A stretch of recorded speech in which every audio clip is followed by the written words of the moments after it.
K컬처의 가장 큰 특기가 무엇인지를 생각해보면 굉장히 난해하고 어렵거나 어떤 특정한 그룹 안에서만 소구되는 니치한 문화를 대중이 이해할 수 있도록 만드는 걸 굉장히 잘하는 것 같아요.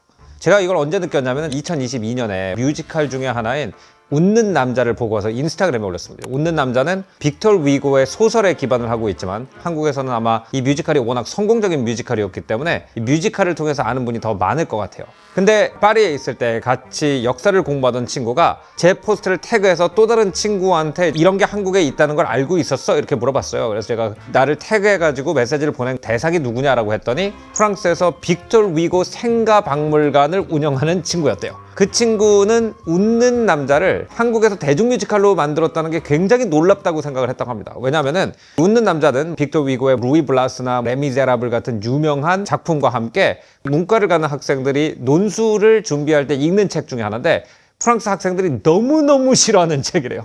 심지어는 어렸을 때부터 빅터 위고의 작품을 쭉 접해온 친구도 너무 난해하다, 철학적이다, 상징성이 복잡하다 이런 평가를 하는 책인데 한국의 일반 대중들이 자기 돈을 주고 표를 사서 보러 가는 작품을 만들었다는 거에 놀라움을 표했어요.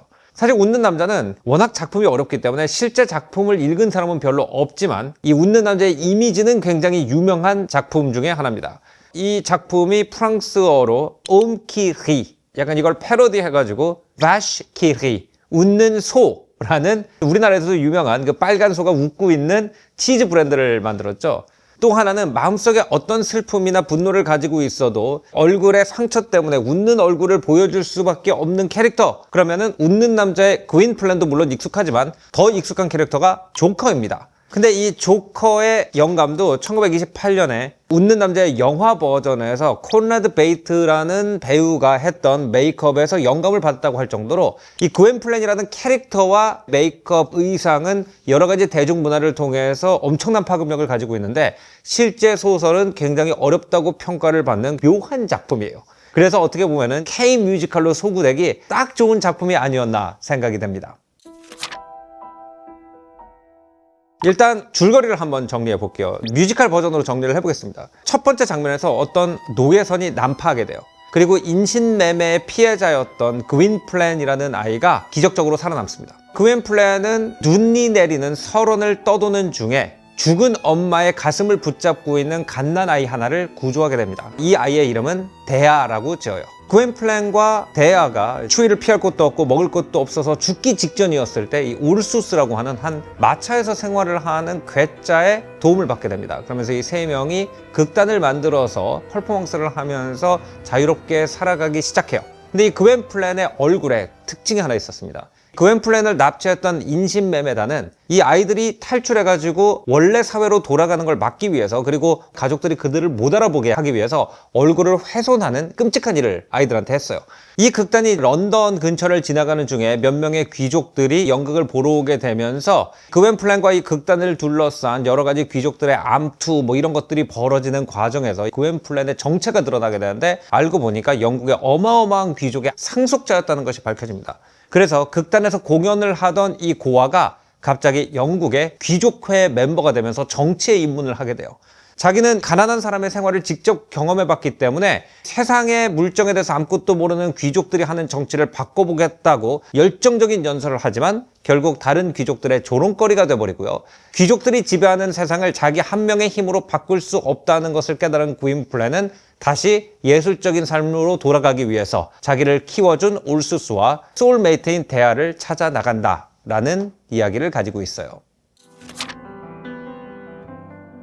빅터 휴고는 정치성이 굉장히 강한 작가고 서민이 정치를 하려고 해도 자기의 꿈을 이루지 못하고 결국 퇴출된다는 이 메시지가 웃는 남자의 가장 중심적인 어떤 플롯 라인이죠. 그래서 이 뮤지컬에서도 가장 스펙타클한 두 개의 곡이 처음에 그윈플랜이 자기가 귀족이라는 것을 깨닫고 이 더러운 세상을 내 힘으로 바꿔보겠다라고 결심을 하는 이 곡의 제목이 모두의 세상인데 빅터 위고가 주장했던 휴머니즘에 기반한 민주주의를 곡으로 표현했다고 볼 수도 있을 것 같아요. 그 다음 굉장히 멋진 무대 장치 안에서 영국의 귀족회를 방불케 하는 가발을 쓴 사람들이 쫙 앉아가지고 그윈플랜이 거기서 부르는 그 눈을 떠라는 노래도 이 뮤지컬에서 가장 멋진 노래 중에 하나고요. 이 부분이 빅터 위고의 소설을 읽은 일부 사람들이 이 소설가가 나이가 들더니 스토리텔링을 통해서 감동을 전하는 것이 아니라 책을 갑자기 멈추고 중간에 자기 철학적 메시지를 갖다 그대로 집어넣었다라고 가장 많이 욕을 먹은 부분이기도 합니다. 빅터 위고는 1930년, 32년, 48년 등등 프랑스가 몇 번의 혁명을 겪는 동안에 계속 정치적으로 선두에 나서 있던 사람이었어요. 근데 1851년에 나폴레옹 3세가 쿠데타를 일으키면서 그동안 민주주의를 위해서 그렇게 싸웠는데 다시 프랑스가 독재로 돌아가는 걸 보고 망명 생활을 선택하게 됩니다. 망명 중에 여러 가지 명작을 썼는데요. 그 중에 하나가 이 작품이에요. 이 작품을 기획을 했을 때 빅터 위고는 자기가 생각하고 있는 정치관과 역사관을 세 개의 작품으로 집대성하고 싶다라고 얘기했다고 합니다. 그래서 원래 첫 번째 파트는 귀족, 두 번째 파트는 왕정, 그리고 세 번째 파트는 프랑스 혁명 역사에서 굉장히 중요한 해였던 1793년을 따서 93 이렇게 세 개의 작품을 남기려고 했다고 하고요. 이 93이 빅터 위고의 결국 마지막 작품이 되었고 왕정은 쓰여지지 않았고 귀족 편에 해당을 하는 것이 바로 웃는 남자라고 얘기를 했습니다. 그 중에 이 웃는 남자가 영국이 배경인 게 굉장히 흥미로워요. 왜냐면 유럽 역사에 있어서 영국은 왕정과 귀족을 상징하는 국가예요. 오늘날도 약간 영국 그러면 영국 신사, 영국 귀족 이런 게 떠오르는 이유가 있습니다. 프랑스 혁명 이후로 나폴레옹이 유럽 대륙을 휩쓸면서 민주주의에 대한 사상을 유럽 전체에 전파를 합니다. 근데 나폴레옹이 유일하게 정복하지 못했던 나라가 영국이었어요. 그렇기 때문에 여러 나라에서 민주혁명이 일기 시작하자 위기감을 느낀 귀족들이 자기의 재산과 직위를 지키기 위해서 영국으로 이사가는 경우가 많이 생기면서 영국이 어떻게 보면 유럽의 왕정 보수주의의 센터처럼 돼요. 그리고 영국 같은 경우에는 나폴레옹 같은 민중의 등에 업고 유럽을 전쟁터로 만드는 이런 사람에 대항해서 고전의 질서와 종교의 법도를 지키는 나라로서 스스로를 정의하는 경우가 굉장히 많았습니다. 예를 들어서 프랑스 혁명 시대를 배경으로 한 영국 소설 중에서 스칼렛 핀펄네일이라는 소설이 있어요. 프랑스 혁명이 일어나면서 성난 군중들이 귀족들을 남자들뿐만 아니라 아이나 여성까지 함부로 죽이기 시작하자 스칼렛 핀펄네일이라는 귀족이 프랑스의 스파이로 들어가서 죄 없는 여성들과 아이들을 구조해서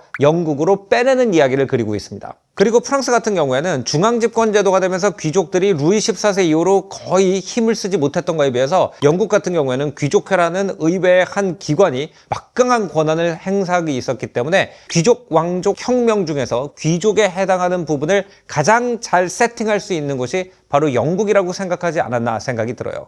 두 번째 이 작품의 중요한 테마는 역시 웃는 남자, 이 웃는 얼굴이죠. 어떻게 보면은 힘 없는 자는 항상 웃어야 됩니다. 예를 들어서 권력자 앞에서 비굴한 모습을 하고 있는 사람의 모습을 떠올리면 항상 그게 가짜 웃음을 하고 있는 모습을 떠올리고 조커의 웃음이라는 것도 굉장히 우리한테는 비극적으로 느껴지고 또 피에로의 웃음이라는 예술적 장르도 있어요. 안토안 바토의 시무룩한 광대라는 그림이 가장 유명한데 피에로라고 하는 서양 광대가 공연이 끝난 다음에 백스테이지에서 혼자서는 슬픈 표정을 하고 있는 것이 아예 하나의 예술적 장르이기도 합니다. 그래서 웃는 얼굴은 어떤 무력감의 상징이기도 한데 저는 여기서 빅터 위고의 인생과 그웬플랜의 인생이 맞아 들어가는 부분이 있다고 생각해요.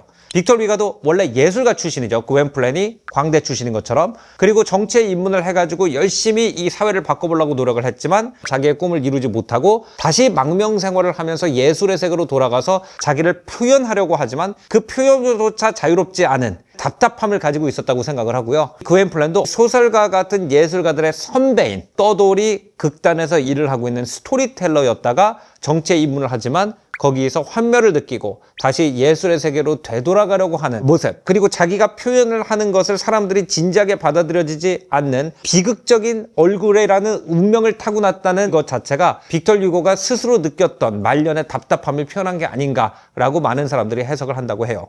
그래서 이 웃는 남자의 웃음은 또 어떤 면에서는 파워기도 합니다. 루이 14세 시대 때 프랑스가 가장 한 왕의 권력에 의해서 완전히 억압되어 있던 시대에 유일하게 사람들이 사회에 대한 불만을 얘기할 수 있는 장치는 패러디였어요. 그렇기 때문에 프랑스의 절대왕정 시대를 빛낸 몰리에르나 마리보 같은 위대한 극작가들은 자기를 낮추고 우스꽝스럽게 만듦으로써 하고 싶은 말을 해야 됐습니다.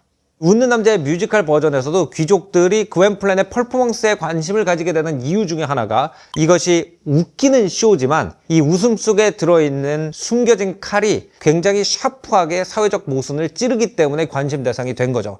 두 번째는 이 귀족들의 웃음이 가지고 있는 아이러니 같아요. 귀족들은 우리가 흔히 예의 바르다라고 얘기를 하지만 예의가 바르다는 것, 즉 매너를 지켜야 된다는 것은 자기를 스스로 직접 표현을 못하고 뭔가 항상 가면을 쓰고 있어야 된다는 얘기이기도 합니다. 프랑스의 절대 왕정 시대를 그린 리디큐르 같은 영화를 보면은 항상 귀족들이 얼굴에 분을 칠하고 누구를 대하든 웃음을 가지고 대하는 모습을 볼 수가 있는데, 이런 것들은 실제로 절대 왕정 시대의 귀족이 무력화되고 왕한테 또는 왕의 관료들한테 잘 보여야만 먹고 살 수 있었기 때문에 항상 웃는 얼굴을 해야 되는 도구가 되어버린 귀족의 무력함을 보여주기도 하고요.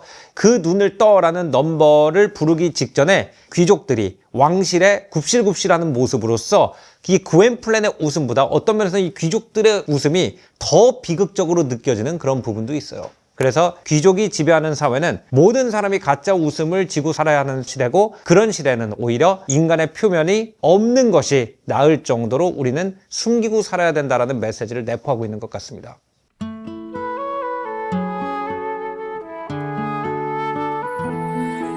웃는 남자에서 구앤플랜 역을 맡고 있는 이석훈 배우님.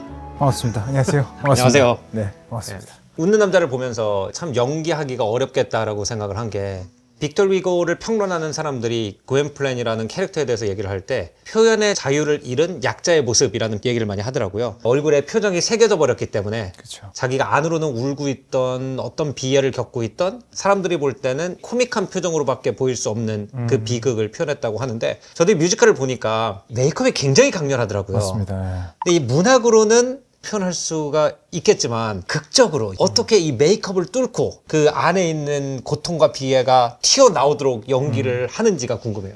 그게 차라리 뮤지컬이어서 다행이다라는 생각을 합니다. 기본적으로 넘버가 있고 표현을 몸으로 하기 때문에 구앤플랜이 느끼는 비극, 비애를 좀 더 잘 활용하고 표현할 수 있는 것 같아요. 한 예로 웃는 남자라는 넘버가 있는데요. 그 넘버는 그 눈을 떠라는, 많이들 아시는 그 넘버를 부른 후에 정말 환멸을 느끼면서 상어 내연한테 부르는 곡이거든요. 속으로는 분명히 너무나 화가 치밀어 오르고 어떻게 할지 모르는 어떤 그런 감정을 막 사람들한테 이야기하고 있지만 입은 웃고 있는, 그래서 아마 보시는 분들도 더 슬프고 안타깝게 보시는 것 같고요. 그리고 사랑하는 대하가 죽었을 때 대하를 생각하면서 부르는 곡이 있는데 눈은 울고 있지만 입은 또 웃고 있고, 그런 것들이 넘버를 만나면서 더 자연스럽게 더 극대화되는 것 같다라는 생각을 해봅니다. 뮤지컬을 보면서 스펙타클하고 가장 강력한 감정이 담겼다라고 관중으로서 느꼈던 두 개의 넘버는, 처음에 구앤플랜이 떠돌이 극단과 같이 생활을 하다가 자기가 귀족이라는 거를 깨닫고 내가 이 썩어빠진 세상 한번 바꿔보겠어 라고 해서 부르는 그 넘버 제목이 모두의 세상. 모두의 세상이라는 그 넘버. 그리고 이 영국의 귀족회에서 실제 정치가 어떻게 돌아가는지를 보고는 그 의원들한테 펀치를 날리듯이 부르는 그 눈을 떠, 이 넘버들이었던 것 같은데, 이 가사에서 가장 멋있는 라인이 있다면? 근데 저는 멋있다기보다는 그 눈을 떠라는 넘버 자체의 가사가 정말 제 이야기를 들어주세요 잖아요. 끝까지 화가 나지만 참으면서 간곡히 부탁하는 그 시작부터가 저는 되게 멋있다고 생각하거든요. 맨 처음 가사가 경들, 부족함 없이 다 갖춘 분들, 경들, 나 여기 진실을 외칩니다. 간청드리고 연민에 호소하고, 이런 식으로 쭉 나오는데, 그게 막 좀 얘기를 들어주세요 라고 하는 부분도 뒤에는 있지만 친절하게 최대한 간곡하게 요청하는, 그게 저는 연기하면서도 더 막 슬픔이 전 느껴지더라고요. 분함이 느껴지기도, 벅참도 느껴지고. 사실은 같은 위치이기 때문에 그렇게 해도 되지만 구앤플랜의 성격 자체가 그런 친구가 아닌 거죠. 네. 김플랜은 제가 뮤지컬을 봤을 때는 의사당에서 엄청난 타격을 받고 웃는 남자를 부른 다음에 귀족의 삶을 등지고 다시 예술가의 삶으로 돌아가려고 하는데, 그때 어떤 자기 이상이 완전히 부서진 걸까요, 구앤플랜은? 아니면 뭔가 그 다른 방식으로 세상을 바꿔야 하겠다는 열정이 마음속에 조금이라도 남아있었을까요? 저는 전자라고 생각해요. 확실하게 구앤플랜은 어떻다라고 나와 있지는 않아요. 근데 제가 알기로는 글의 원문에서는 갈증을 느꼈다라고 돼 있는 걸로 저는 알고 있는데, 누구나 극도의 힘듦과 정말 사막 한가운데 있다는 기분을 느끼면 자기가 가장 사랑하는 사람이 생각나고 찾고 싶고 만나고 싶잖아요. 그때 그윈플레는 그러지 않았을까라고 저는 생각을 하고 있어요. 그래서 정말 꼴 보기 싫고 환멸을 느꼈을 때 됐어. 나는 내가 사랑하는 우르수스와 대화, 우리 테드 캐스트의 사람들을 만나러 갈 거야 라고 저는 그렇게 받아들이고 있어요. 그러니까 웃는 남자라는 작품 자체가 인기가 많고 많은 사람들이 좋아하는 건 특히 넘버가 진짜 다 좋거든요. 그 중에서도 저는 모두의 세상이라는 곡을 불러드리려고 하는데 저는 이 작품에서 가장 중요한 넘버라고 생각이 됩니다. 클랜 찰리 공작으로 변한 뒤 자기가 늘 원했던 잔인한 세상을 바꿔보겠다고 다짐하면서 부르는 이 넘버가 연출부도 그렇고 저도 그렇고 가장 중요한 씬이어서 이 작품의 메시지라고 생각할 수 있을까요? 그거를 좀 들려드리고 싶어서 가져나왔습니다. 예, 그러면 부탁드리겠습니다. 네. 그래, 난 그윈플랜이야.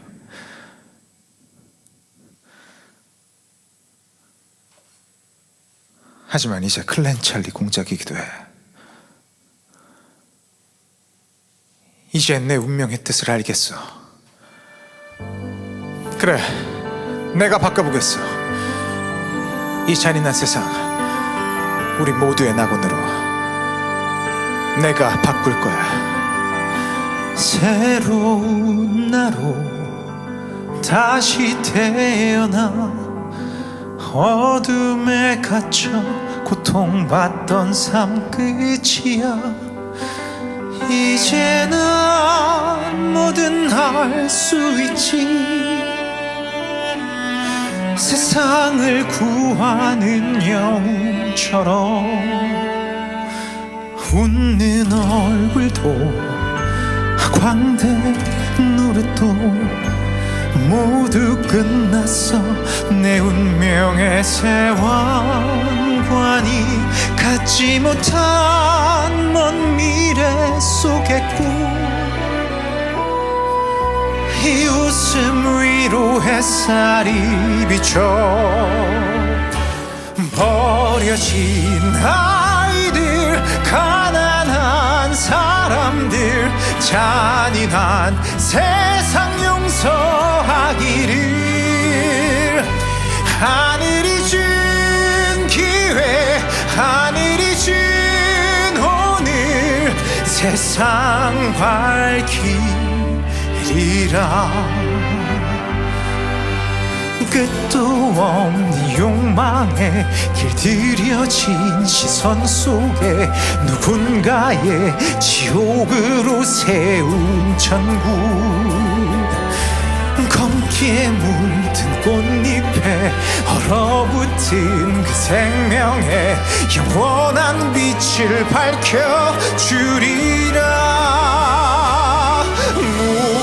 무너진 용기도 짓밟힌 희망도 잔인한 세상 용서하기를. 하늘이 준 기회, 하늘이 준 오늘 되찾은 내 삶에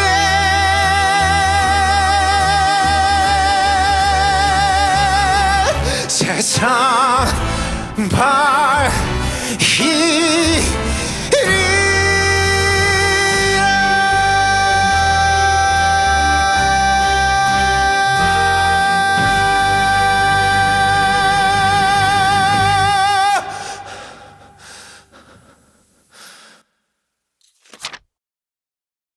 빅터 비고의 작품 중에서 유명한 역사소설이 많죠. 그리고 그 역사소설들이 뮤지컬이라든지 연극으로 특히 많이 재현이 되는데, 오늘 얘기하고 있는 웃는 남자도 그렇지만 우리가 잘 알고 있는 파리의 노틀담도 대성당의 시대를 배경으로 하고 있고요. 그 다음에 루이 블라스 같은 경우에도 스페인 왕정 시대를 배경으로 하고 있어요. 그 이유 중에 하나가 빅터 위고가 프랑스에서 혁명이 나고 또 왕이 돌아왔다가 또 한 번의 혁명이 나고 또 다른 왕이 돌아왔다가 황제가 생기고 이런 과정을 통하면서 여러 계급이 돌아가면서 권력을 잡는 모습을 보면서 그 모순을 하나씩 다 경험했기 때문이라고 생각을 해요. 예를 들어서 귀족들이 판치는 세계는 귀족들이 판치는 세계 나름대로 문제지만 왕 한 명이 귀족들을 견제할 수 있는 세계는 또 그 나름대로의 문제가 있고, 아니면 프랑스 혁명 직후처럼 민중들이 화가 나가지고 자기 편이 아닌 모든 사람을 다 단두대로 끌고 가는 세계도 그 나름대로의 문제가 있잖아요. 그렇기 때문에 성난 군중들의 심리, 왕의 독점, 귀족들의 횡포, 또는 산업혁명 이후로부터 영국과 프랑스에서 나타나기 시작했던 금권의 권력 장악, 이런 것들을 막을 수 있는 것을 어떤 면에서는 과거 사회에서 찾으려고 했다고 생각을 합니다. 절대 왕정이 있기 전에 왕과 귀족이 한편인 세상이 아니라 왕과 귀족이 대립하던 시대, 귀족들이 자기 영지의 영지민들을 지키기 위해서 왕한테 탄원을 하고 왕이 포갑을 할 때 영주의 권한으로 그것을 지키려고 하던 어떤 기사도적인 모습에 굉장히 많은 판타지를 투영한 것이 빅터 휴고의 작품에 거듭 드러나는 것 같아요. 실제로 이 웃는 남자의 서문에 빅터 휴고가 이렇게 썼다고 합니다. 왕정이라는 고대부터 이어져 내려온 이 범죄의 기록을 보면은